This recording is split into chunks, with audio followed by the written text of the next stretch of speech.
You know what? A lot of people think these are for kids, but they're not just for kids. Grown-ups love them too. We're talking animated films. Yeah, we're going to be talking about our favorite animated films and see if they are your favorite animated films as well. See you in a bit.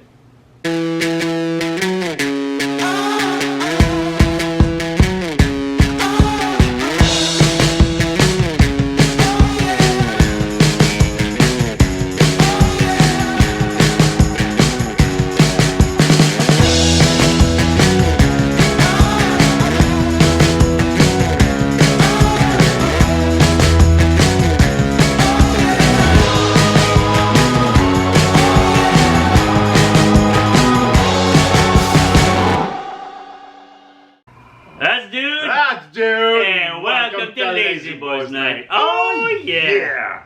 Oh wow, that smells awesome. There's a pink tinge to it as well. Look at that. Oh! This is interesting. Dude saw this at the LCBO. This is the Watermelon Salted Sour by Cowbell Brewing Company. Oh my god, smell that. This totally smells like a summer beer. Sours are usually hit and miss. Sometimes they're too much, but this one, based on the smell. You don't usually have this kind of... salted bouquet. Watermelon. A nice little bouquet. You ready for this? Yeah, cheers, man.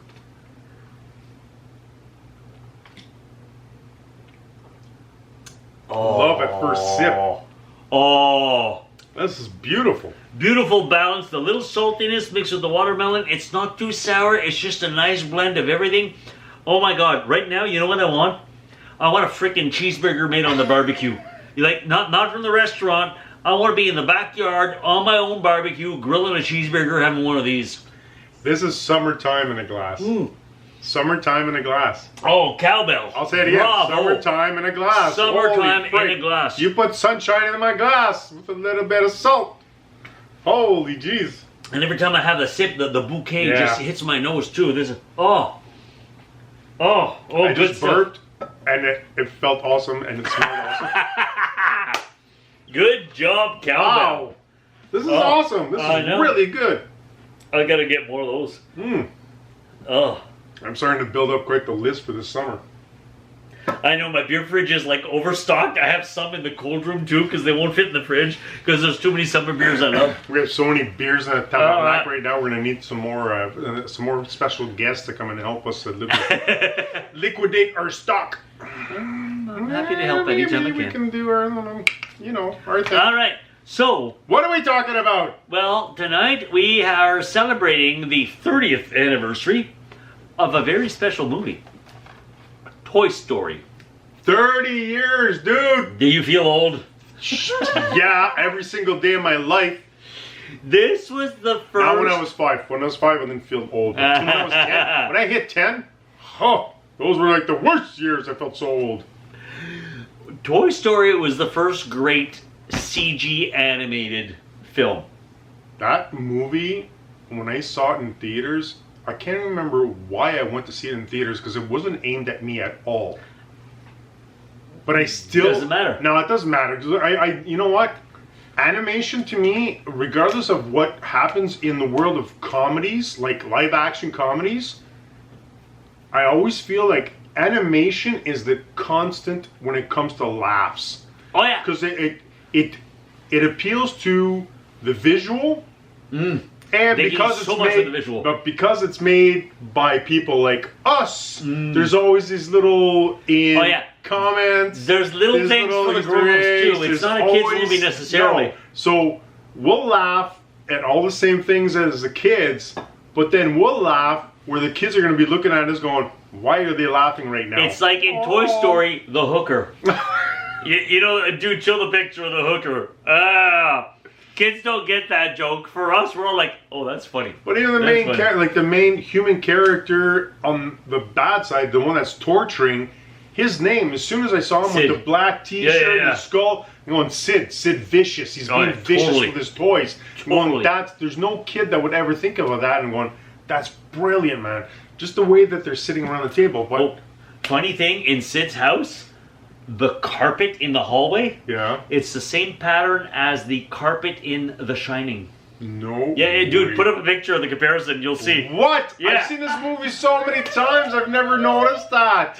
Little Easter eggs like that. It's just crazy. So 30 years of this. This is brilliant. And just the voice actors in there. Oh, yeah. When we were talking Tom Hanks, Tim Allen. Come on. Really? And just in those roles and everything else that was going. But for real, man, when that scene when Andy's playing with his toys, the action's happening, and then he steps out of the room, and then they all just get up and going, oh, that's what happens to our toys.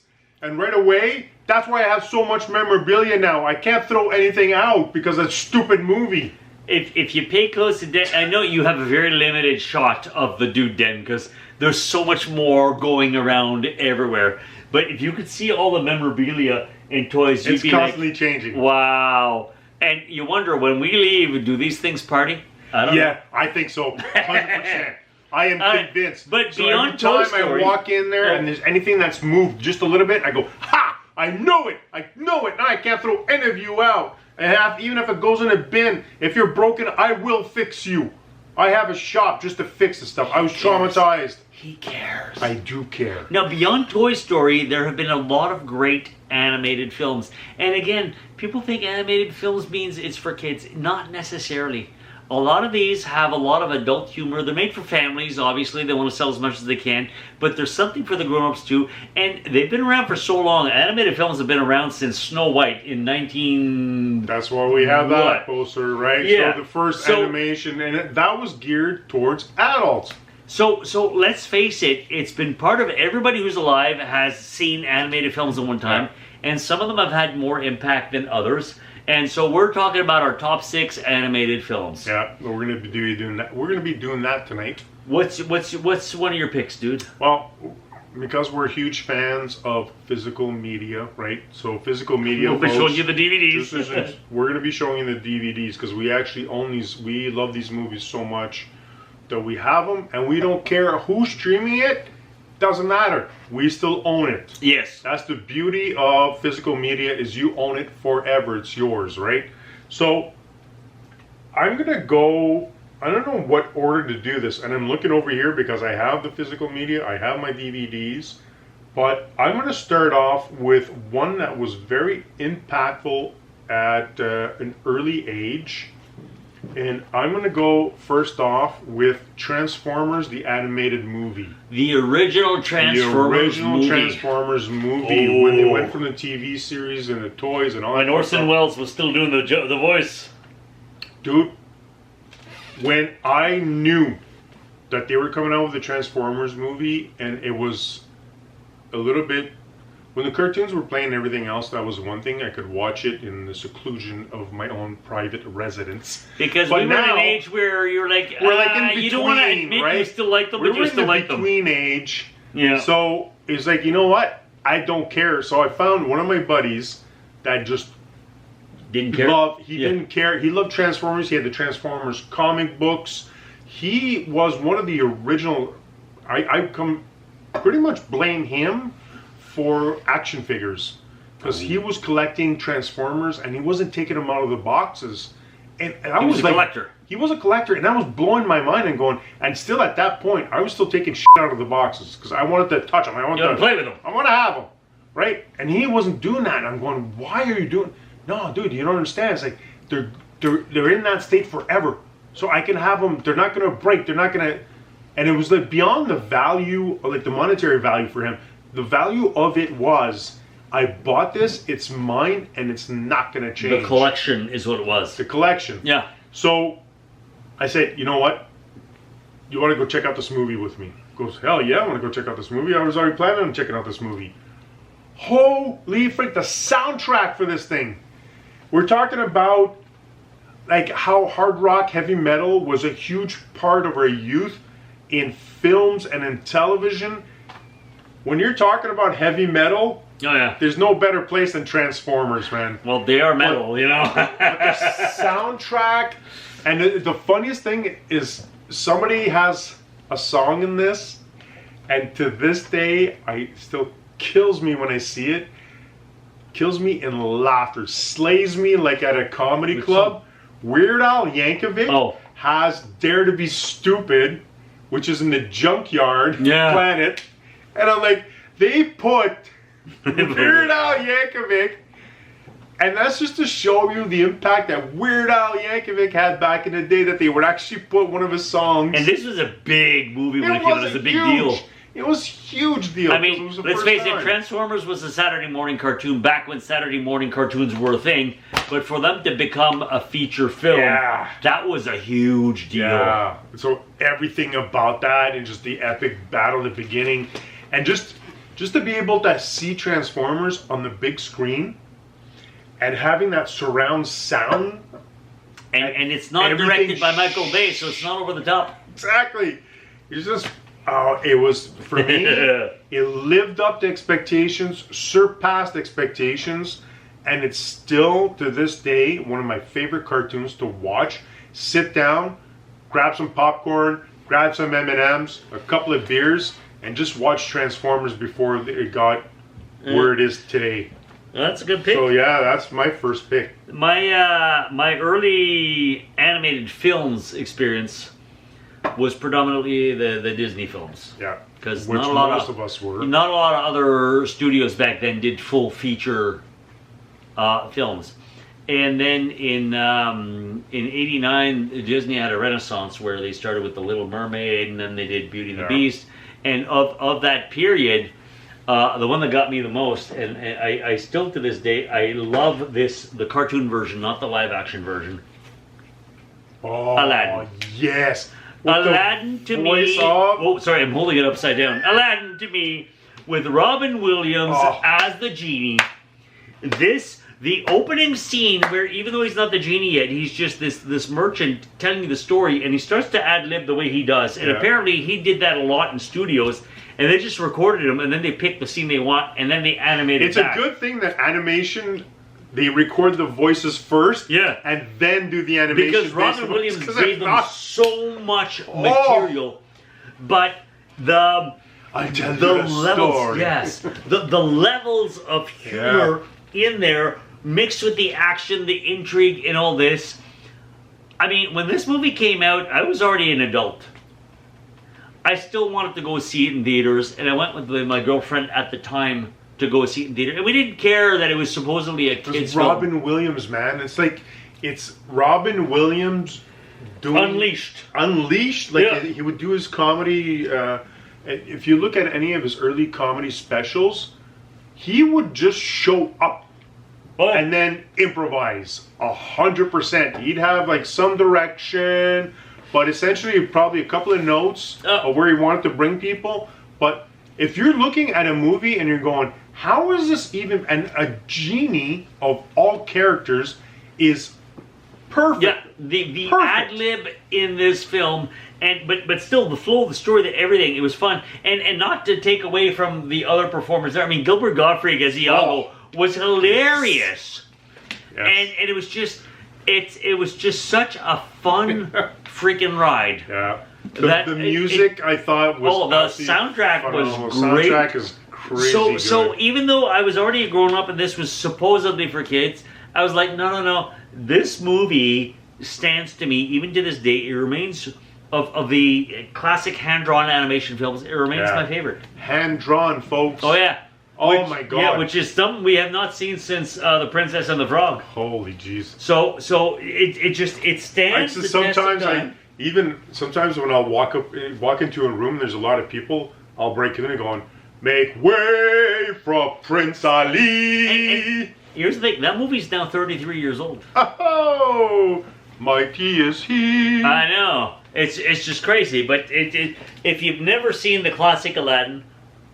Do yourself a favor. Go see it. Oh my God! Go see it. What's your next pick, dude? Yeah. So my next pick, oddly enough, it's staying in the robot realm. Oh, it's the Iron Giant. The Iron Giant.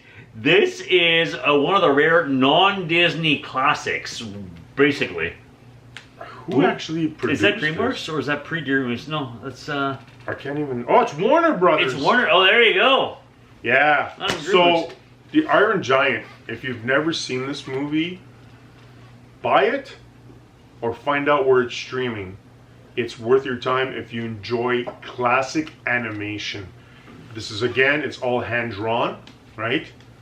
But the premise of it, it's a classic tale of boy meets robot, right? You've heard it. Because that's what all great stories are. You've heard it boy 1,000 meets times. Robot. It's timeless. It's timeless, Shakespeare. You know, it's a timeless, the epic of Homer, right? It's like he met a robot from outer space. Yeah, that's right. That's right. The backgrounds, the animation style to me is gorgeous. It's absolutely, if the 50s, like the era, the 1950s had a animation style, it would be this. It does have that distinct flavor to it. The flow of the characters. Oh yeah. You have, and this is, I don't know if this was Vin Diesel's first. Vin Diesel did the voiceover. That's true. I forgot about that. Yeah, doesn't say very much. And later on, he moved on to voice for Groot.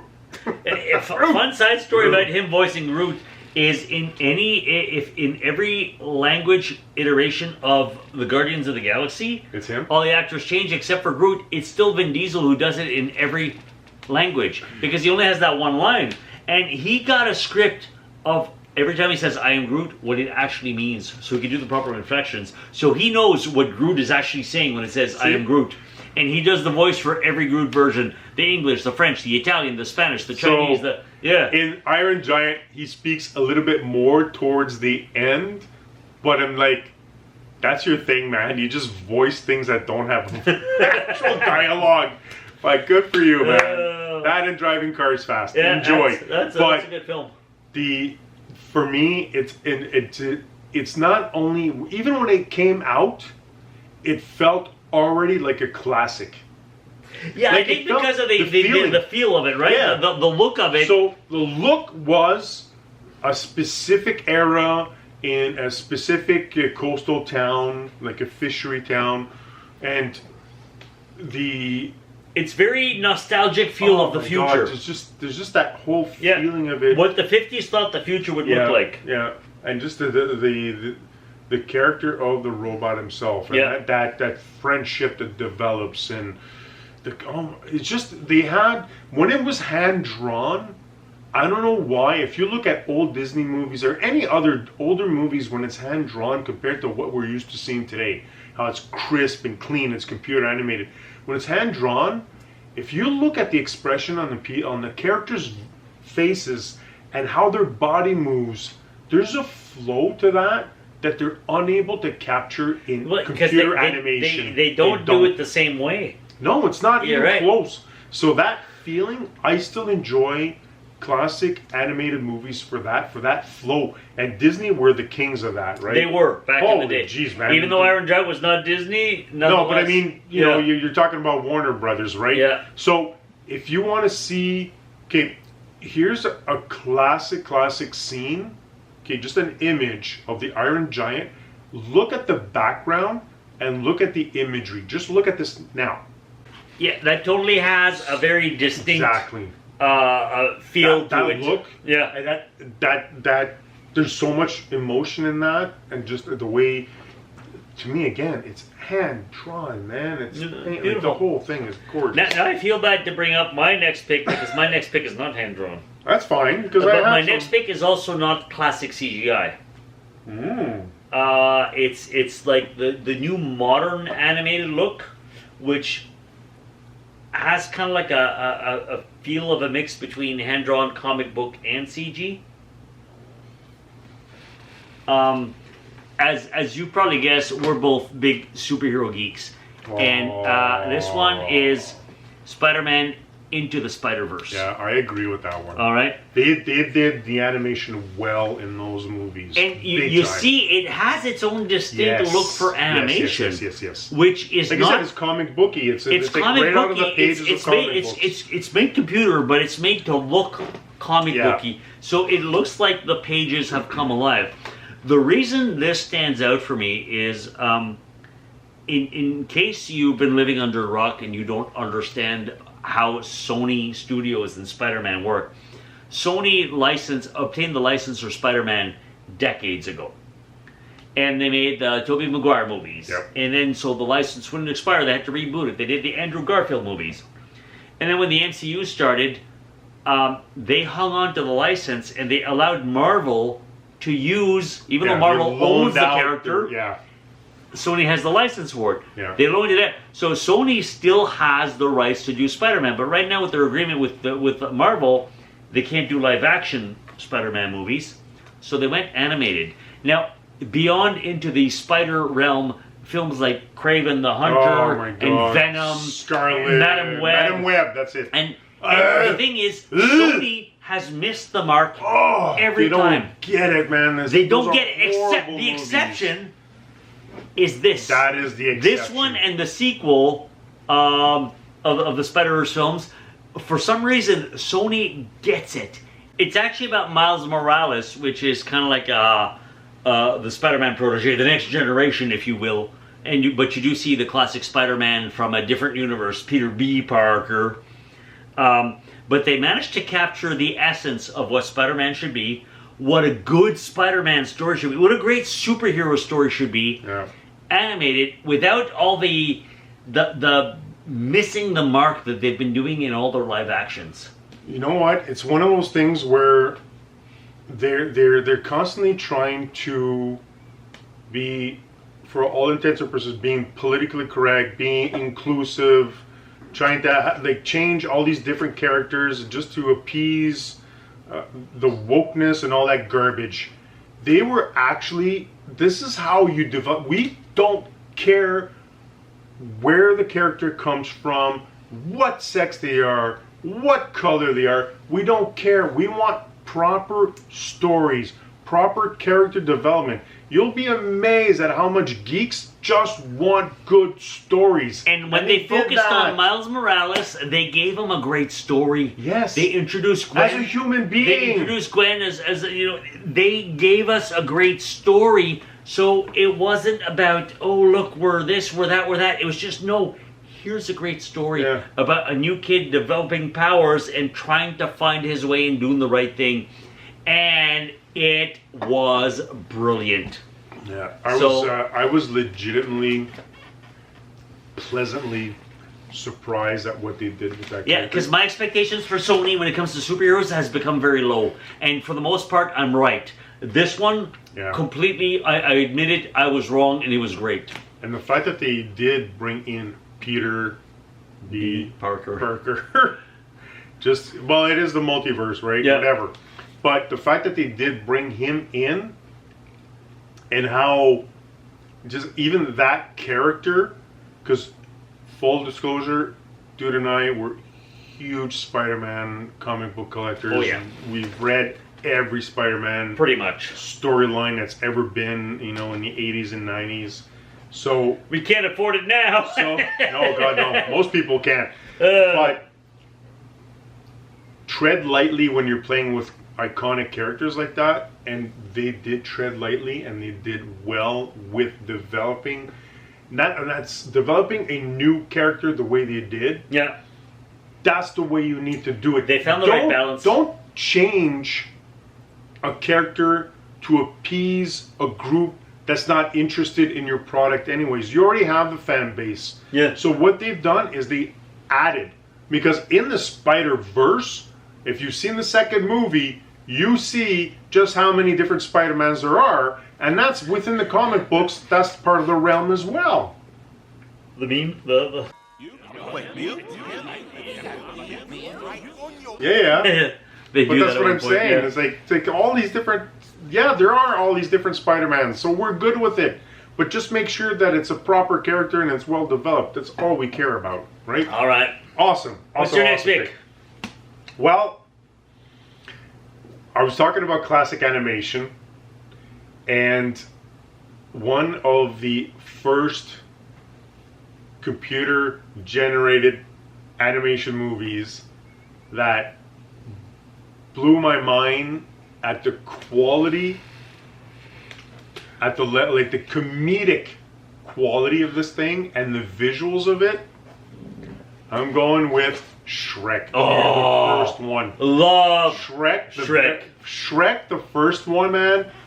When I saw this, well, first of all, Mike Myers, Eddie Murphy, Cameron Diaz, John Lithgow. Come on, Classic, superstars, superstar, and all comedic superstars, by the way, because we're talking about John Lithgow when he was Third Rock from the Sun. Oh, he was so hilarious as just Dick Sullivan. Brilliant. And if you're looking at, I'm thinking about just Cameron Diaz, which is something about Mary. Funny. Just funny as hell. And then Mike Myers and Eddie Murphy. Come on. Comedy legends. So, developing those characters, but putting them in that scene where it is the storybook, like childhood storybook setup. Taking your childhood stories and meshing them in a way that is completely unexpected.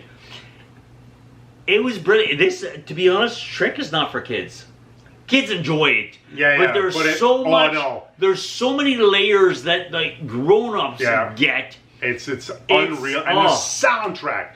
One of my favorite soundtracks in any movie ever. Oh, yeah. We talk about soundtracks. Go check out this episode, folks. We talk about how important soundtracks are in film. Now, side note, in that movie, the villain in the first one is played by John Lithgow.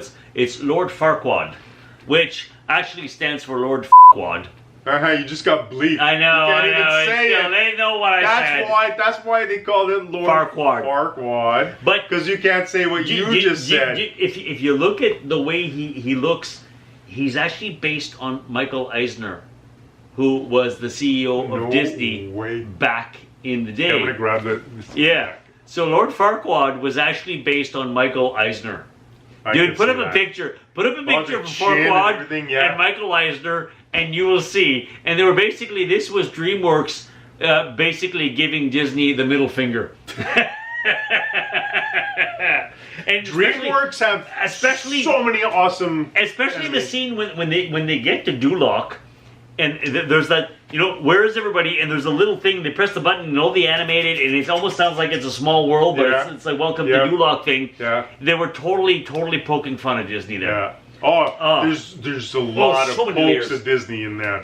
But it was just that classic, the classic setup of a fairy tale, but it's one of those situations where when you have Fiona that's playing like the princess, damsel in distress, because she believes that's her role, right? She's in the following fairy the story. tales, she's following the stereotype. This is what it is. Yeah. If I want to find my prince, this is what I got to do. And what's really cool about that movie, the way they did it, is like when she meets Shrek, she's like, "No, I can actually be myself." Yeah. And it's like when you see herself, and that she can be as vulgar as he is. But just the amount of times I laugh in that movie it's hilarious. Unreal. I'm laughing all the time, and the visuals when they're in a castle with the dragon. I remember that scene, and just the running all over, then Shrek with the swords and everything else, and the chain, and just the massive dragons, the blowing the fire and everything else, and then you have Eddie Murphy playing the donkey in the background, making all these sarcastic comments and everything. I'm like, this is a perfect movie. It's like you have everything you want. You have comedy, you have action, you have like these amazing sets, amazing characters. Now, interesting side note, Mike Myers was not the original voice for Shrek. I know who it was supposed to be. Not supposed to be. Who was? They recorded. Oh, they actually did record? Yeah, they did. Who was it? I don't remember. Oh, come on, No. Oh, come on. I know exactly who it is. I'm drawing a blank right now, and I'm going through his other movies so I can get his name again. Chris Farley. There you go. Holy jeez, as if, sorry, Chris. I'm sorry. Chris Farley was the original voice of Shrek, but Chris Farley passed away. They had already actually recorded as well? They had recorded, and Chris Farley passed away. But they hadn't finished recording, so they needed to replace him, and they brought in Mike Myers. But Mike Myers decided he didn't like the accent Shrek had. So after doing voice work, he said no. A la Chris, because he was following. A la Chris. Okay. He said, no, this doesn't feel right. And he scrapped all that, and he decided to give Shrek the accent Shrek has. Because Shrek has this kind of Scottish brogue to him. Yeah. And it cost the studios basically an extra $5 million to re-record. Wow. But ultimately, it paid off because Shrek became a huge box office success. They had 4 sequels, and a 5th one is actually in production. So, it worked. They're actually changing somewhat the animation style for the next one. Apparently a lot of people complaining is animation evolves through the years, because let's face it, that movie's also close to 30 years old. Yeah, but the thing is you can't change. Okay.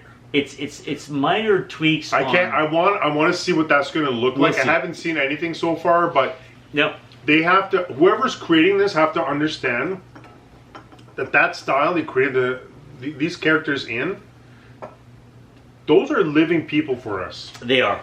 So when you tweak them, it's like recasting. But at the same time, you're recasting.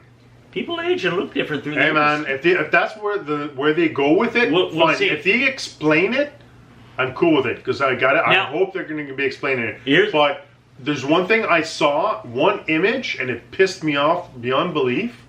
And it's like Shrek and Fiona had kids, and within those kids they had one daughter. Who is the main character at that point? The freaking daughter again.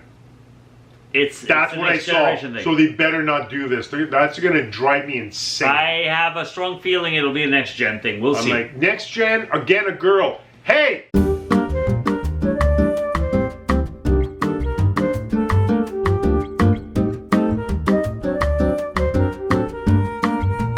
So apparently this went from a top 6 episode I'm to just a saying, Do stop Die it. Tribe episode.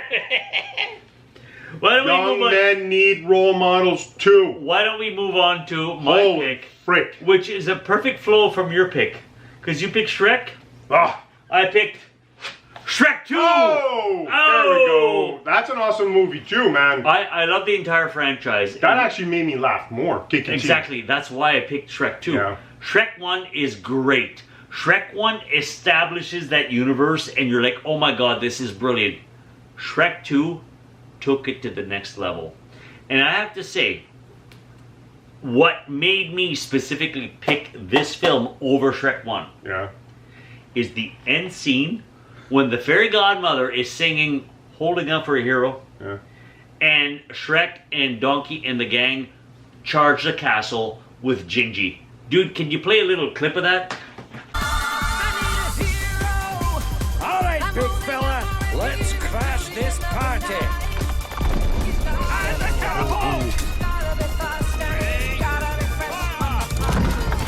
Brace yourselves!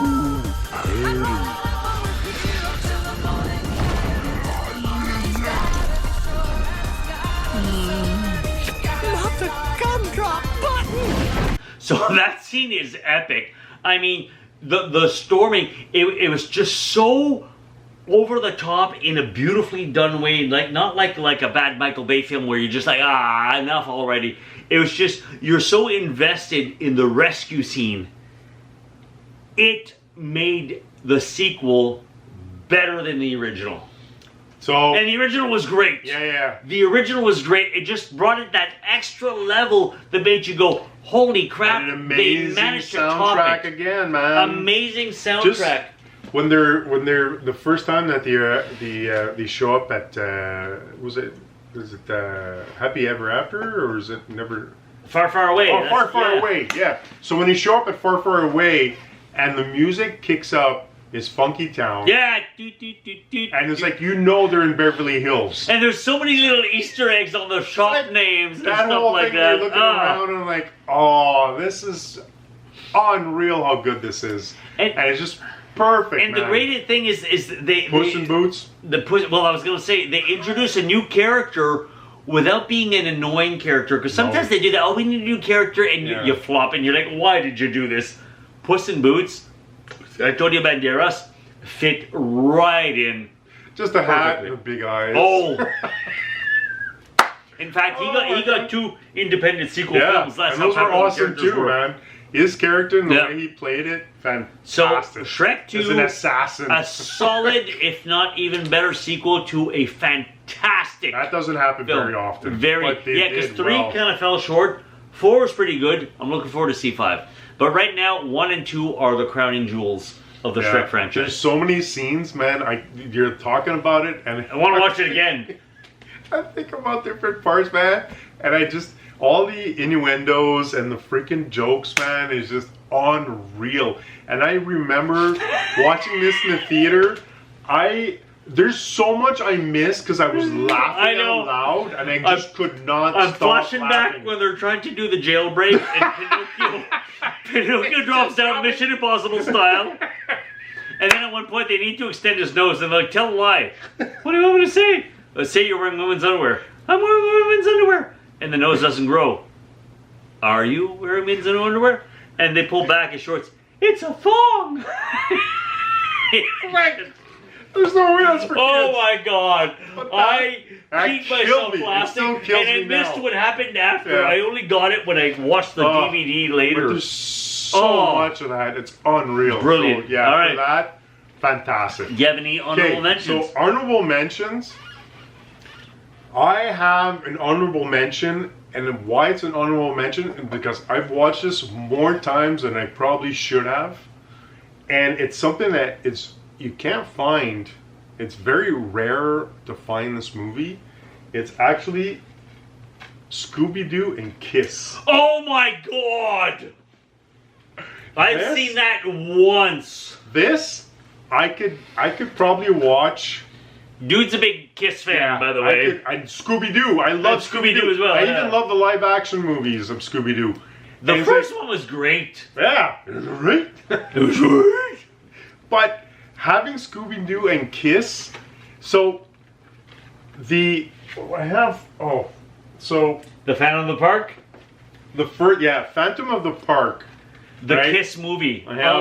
So this movie is literally about Kiss having superpowers. Yeah. They have these talismans where that give them the superpowers and everything else. And they defeat this bad guy who haunts an amusement park. So this is almost like a part 2 to that. Nice. The way it's done, because they have the same superpowers, they have the talismans, but they step it up a notch. Kiss are from another planet. Oh. Yeah. I've never seen it. And they're here to defend, to protect human, anyways. Through hard rock. So what ends up happening is that they open up an actual Kiss theme park. And to open up the theme park, they're invited, of course, to play that night. Yes. What is awesome about this movie is that it's a soundtrack to all their classic songs. Like, it's legitimate Kiss songs. And they have so many hits. Video montage. They have so many hits. And it's always like there's a monster that they're trying to capture and everything else. But it's all these different points where they throw in Kiss songs. And if you're playing a big screen surround sound, you got Scooby-Doo and the gang. So it's almost like a cool music video with Scooby-Doo. It is an extended one. But the fact that you miss, and the gang are Kiss fans except for Freddy. He's not. What? Yeah, he's not. Oh, come on, Freddy. Freddy likes the Ascot 5. Don't touch my Ascot. Don't touch my Ascot. Anyways, that's funny. It's a great gag. So the whole gang get into. I have to see that now. I've never seen it. I have to see that now. We're gonna have dudes. We're gonna have like a Kiss, a Scooby-Doo and Kiss night. You guys are gonna be blown away. And this is one of those things I'm sure is very rare, and most people don't realize this exists. Even if you look at, if you're going through different different providers, right, for streaming, most of them don't have this. If you end up finding it, great. Don't do the research. If you find it, fantastic. But all I'm saying is, this is my guilty pleasure. Guilty pleasure like you wouldn't believe. That's just funny. Because of the music, they respect the music, and the characters are so, like, they're taking Kiss to a comic book level, which it should be. And it's reminiscent. Like, I used to collect even the Kiss comic books, and there were superheroes in there too, right? And Todd McFarlane brought him back at some point for a special. I don't know how many books that they had. Anyways, so I had those as well. But just having the idea of Kiss being superheroes, is fantastic. And that's what they are in this film. So they're musicians and superheroes. So fantastic. Great pick. Yeah. My honorable mention is going to stray a little bit from the formula. Oh. It's not an animated film, but it's not a regular film with actors. Wow. I have no idea where you're going with this. It's all puppets. I know where you're going with this now. Team America, World Police, America, yeah. This is not for kids. No, it's not even for adults. Oh, seriously, and this is the uncensored version. There's a love scene in there, which doesn't qualify as a love scene. It qualifies as a very X-rated, obscene, disgusting scene. You have to be between 35 and 55 to watch this movie. But nonetheless, it is brilliant. This is from the creators of South Park, Trey Parker and Matt Stone. Yeah.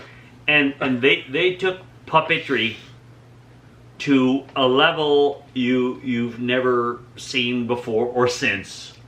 If you've not you never seen will. And you never will said, again. We're never doing this again. We're idiots. They self-claim that they're idiots for doing it because it was way more work. If you haven't seen this film, you have to see this. If you're between 35 and 55. Even if you're younger, but be prepared, you might have to speak to your therapist about it. Yeah. Because you'll be saying, I saw puppets do things I never thought should never ever see, and I can't unsee it. But funny beyond belief. Yeah. The fact that they had the cojones, man, to go through with something. The fact that the studio said, yes, we're going to greenlight this project. Damn, it's like, to them, it was like cash flow. They couldn't care. Let's do whatever the hell you want. And they went, they said, yes, what do we do? We're going to do Let's make the movie. And they lived up beyond expectations, to be honest. It is funny beyond freaking belief, as long as you're not a snowflake. Shocking as hell. Yeah, because it is offensive. It is shocking. But if you can get past the oh my god factor, you're going to be laughing your ass off like you would not believe. If you're I don't want to say anything more because you just need to see to experience it for yourself. You absolutely need to have a classic sense of humor where you take things as being humorous and not being attacked or looking for. Just enjoy. Take it for what it is. Take this out, put it on the side table, get yourself some nice snacks, beverages, right? We've had an episode about proper movie snacks. Go check this out. And once you're done checking out that episode, do this if you've enjoyed what we've been doing so far. That's right. Subscribe and then like and share. Yeah, right? So if you do this, we know that you're enjoying what we're doing. But for sure, brain at the door, just enjoy the show, for real. On that note, we'd like to know what is your favorite animated film, because we've only covered 8 titles, and there's so many more out there. Seriously. So please let us know what it is, and until then, we'll see you next Thursday. We'll see you in the funny books. In the funny pages. The funny... What are you, like, it's the funny pages. Yeah, shut up. I'm trying to relate. You're trying to relate. All right, we'll see you next time.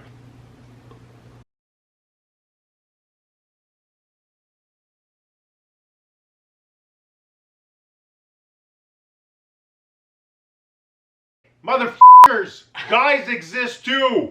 Stop doing this shit! Stop it! You have young men that need role models. This is gonna go into a rant. I saw one image and it drove me insane. Stop doing that. There's boys out there. There's guys with dicks and they need to know what they're supposed to do in life. They used to have role models. You've taken it all away. Those are our role models. We know what to do with it. But there's younger men, they need generation. That new generation they need direction. They need direction, they need film, they need TV. Chicks don't need so much. Holy frick, stop with it. They get it, they know. They're the best, they're awesome, they don't have any faults. They're the girl bosses, they control everything. Guys are pathetic, guys are toxic. Stop that now. Okay. Stop it.